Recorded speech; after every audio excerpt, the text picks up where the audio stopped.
প্রাণপ্রিয় দেবিদ্বারবাসী, আমার সালাম ও শুভেচ্ছা নেবেন। আপনারা ইতিমধ্যে জেনেছেন যে বিএনপি আমাকে বহিষ্কারের সিদ্ধান্ত নিয়েছে। আমার দল আমাকে বহিষ্কার করলেও আমি আমৃত্যু বিএনপিকে মনে প্রাণে ধারণ করব। আমি আমার চিন্তা ও চেতনা থেকে বিএনপিকে আলাদা করতে পারবো না। আমি আমৃত্যু বিএনপির একজন একনিষ্ঠ কর্মী হিসাবে বেঁচে থাকব। আমি বিএনপি থেকে নমিনেশন পাওয়া সত্ত্বেও একটা বিশেষ মহল ষড়যন্ত্র করে আমাকে নির্বাচন থেকে সরিয়ে দিয়েছে।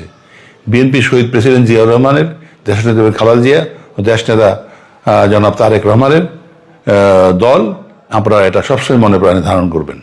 তাই দেবিদ্বার বিএনপির আপামর কর্মী ও সমর্থকদের বৃন্দের প্রতি আমার আবেদন, যেহেতু আমার অবর্তমানে বিএনপি তার ট্রাক মার্কার প্রার্থীকে সমর্থন দিয়েছে, সেহেতু আপনারা সবাই ট্রাক মার্কার প্রার্থীকে জয়যুক্ত করে সমর্থন দিবেন এবং তাকে ভোটের মাধ্যমে জয়যুক্ত করে এই কুমিল্লা 4 আসনে দেশনেতা জনাব তারেক রহমানকে উপহার দিবেন। আমরা সবাই একসাথে কাজ করব, জয়যুক্ত হব ইনশাল্লাহ। আমার কোনো ভুল ত্রুটি হলে বা আপনাদের কারো মনোকষ্টের কারণ হয়ে থাকলে আপনাদের নিজের ভাই বা বন্ধু মনে করে আমাকে ক্ষমা করে দিবেন, ক্ষমা করবেন। আর বিএনপি জিন্দাবাদ, সাত বাংলাদেশ জিন্দাবাদ।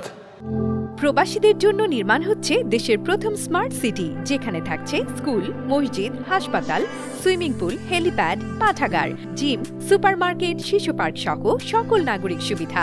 মাত্র 30 লাখ টাকা বিনিয়োগে মিলছে আকর্ষণীয় ফ্ল্যাট। প্লাটিনাম ইনভেস্টরদের জন্য ঢাকা বিমানবন্দরে ভিআইপি প্রোটোকল সুবিধা। বিস্তারিত জানতে যোগাযোগ করুন স্ক্রিনে দেয়া হোয়াটসঅ্যাপ অথবা ইমো নাম্বারে।